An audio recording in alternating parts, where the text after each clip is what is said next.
Can you just use any Megatouch hard drive in any Megatouch? Well, let's go over why, unfortunately, you cannot. First up, there's a bunch of different versions. There's this one here, which is a max version, which is what a lot of these older styles are. Then there's the forces and all sorts of other models beyond that. I unfortunately don't have anything other than maxes. And obviously, you can't use the hard drive from a max and put it in a force because the hardware is different. It's going to recognize that that's not going to work. But you can't even use other maxes in other maxes.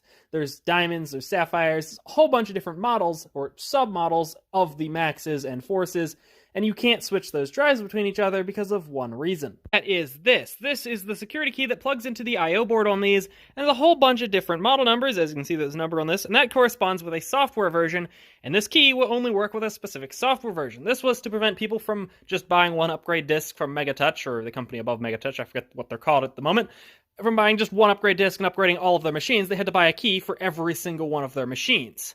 Kind of a pain in the ass, but the other issue is these have a battery in them, and once that battery dies, well, your key doesn't work anymore.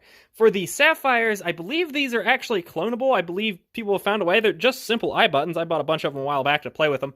Unfortunately, for the maxes, these are encrypted. I don't know why they decided to encrypt them on the maxes and then not have them encrypted on the sapphires, but it makes it so you cannot clone them, and nobody's really found a way to decrypt them and clone them, unfortunately. I believe for the forces, there are some hard drive images that you can get hacked that don't have the need for the security key, but I believe the last I checked for the maxes, there's somebody that's beta testing one right now, a software version that they've made. I meant to actually message them a couple months ago because I have like 5 different maxes. I could have tested it on a bunch of different versions, but I forgot to.